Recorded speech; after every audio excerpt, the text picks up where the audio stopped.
Cette pause-là a été rendue nécessaire comme ça a été le cas pour beaucoup d'activités à cause de la pandémie. Le Club Richelieu de la Chute a décidé de passer son tour pour une deuxième année consécutive concernant l'organisation de l'Opération Nez Rouge dans Argenteuil. On avait le choix, l'Opération Nez Rouge nationale à Québec, on donnait le choix à toutes les organisations cette année de reprendre où on avait laissé il y a 2 ans ou de sauter notre tour encore une fois.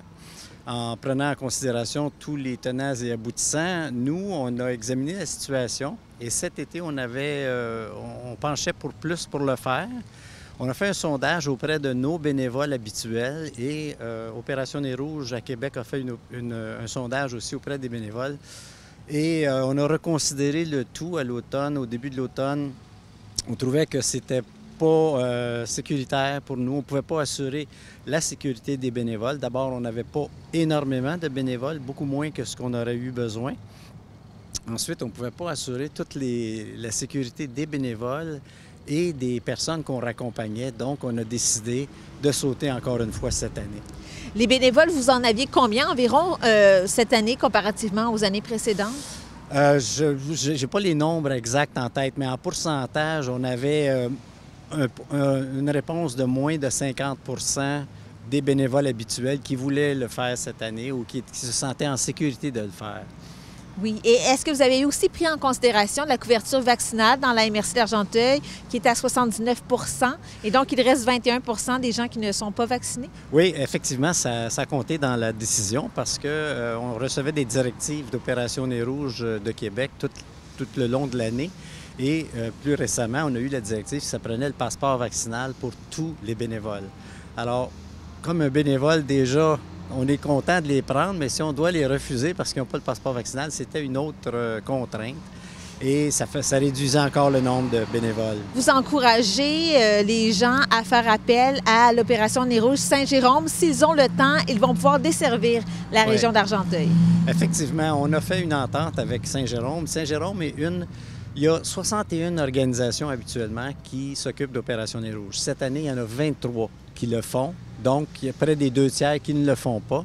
Saint-Jérôme, dans la région des Laurentides, est à peu près la seule qui a repris le flambeau cette année. Et on a pris une entente avec eux. On a un bénévole ici, Mathieu Dany, qui s'occupe de donner un peu de service ici. Quand Saint-Jérôme a un appel pour notre région à nous, il nous le transfère et on essaie de répondre à la demande.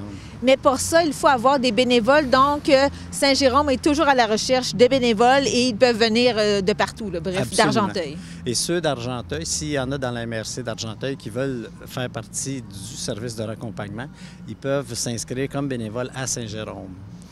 Oui, et j'ai un numéro de téléphone. Si vous voulez, je peux vous communiquer le numéro de téléphone. C'est le 450-848-3010. C'est de 9h à 20h qu'on peut se porter bénévole à ce numéro-là. D'accord. Est-ce que vous savez combien de bénévoles ils auraient besoin en ce moment?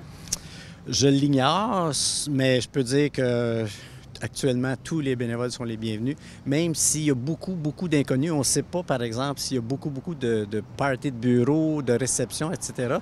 Mais c'est certain que pour répondre à la demande, on n'avait pas les bénévoles qu'il fallait. Si on a une demande normale, même avec une demande réduite, j'ai l'impression qu'on a encore besoin de beaucoup de bénévoles. C'est important aussi de mentionner que les gens qui font appel à l'Opération Nez Rouge n'ont pas à fournir de passeport vaccinal, par contre, pour les raccompagnements. Effectivement. Sauf qu'ils doivent respecter quand même le port du masque et ça aussi, ça fait partie. On a des gens qui collaborent, mais ça peut arriver des fois que les gens sont un peu récalcitrants. Et c'était une autre contrainte pour les bénévoles de faire respecter les contrôles sanitaires, le port du masque, etc., la distanciation, le lavage des mains à nos clients ou aux personnes qu'on raccompagne. En 2019, plus de 16 000 $ avaient été amassés pour le sport amateur de la région grâce aux dons recueillis lors des soirées de raccompagnement de l'Opération Nez Rouge dans Argenteuil. Pour l'instant, le Club Richelieu de la Chute n'a pas réussi à trouver d'autres moyens afin de renflouer ses coffres. Cette année, on n'a pas beaucoup d'activités pour compenser. Heureusement, dans un sens, on n'a pas énormément de demandes non plus parce que tout est ralenti, toutes les activités, que ce soit économiques, socioculturelles, sport, etc., tout est diminué. Donc, on a moins de demandes.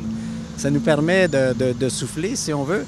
Mais on a quand même des choses qui sont en marche et ça va bien parce qu'on avait un petit peu de réserve, là. D'accord. Entre autres, on va refaire la dictée Richelieu cette année. Ça, c'est quelque chose qu'on se promet de refaire au printemps. Il y avait eu le souper hommes-morts. Est-ce qu'il y en a eu un cette année? Il n'y en a pas eu cette Non? année. Il n'y en a pas eu l'an dernier. Ça fait 2 ans qu'on saute le homard. Ça aussi, on a considéré ça. Ce sont des activités, que ce soit l'opération Nez Rouge ou le souper de homard, c'est des activités qui se préparent de longue date, de longue haleine. Donc, c'est plusieurs mois.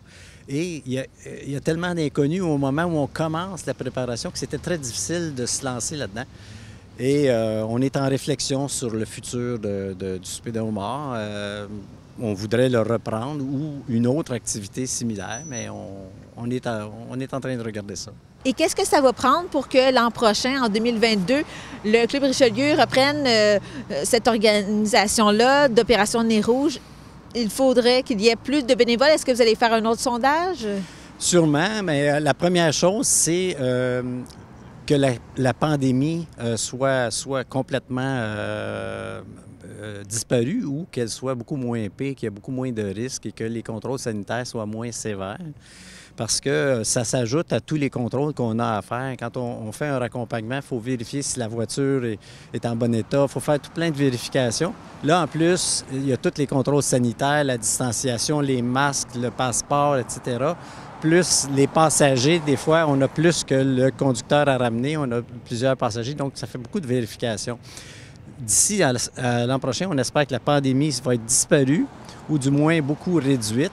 Et là, à ce moment-là, on va en faire encore un recrutement de bénévoles et s'assurer qu'on a assez de gens pour donner le service, un service de raccompagnement efficace. Parce que si on offre un service qui ne peut pas répondre à la demande, c'est pas utile. Donc, en terminant, qu'est-ce que vous diriez aux gens qui ont pris un petit coup cet hiver? Quelles sont les différentes options, là? Bien, les solutions, évidemment, l'idéal quand on va dans un party en groupe, c'est d'avoir un chauffeur désigné ou d'avoir une personne à la maison qui peut venir nous chercher ou encore d'utiliser un taxi.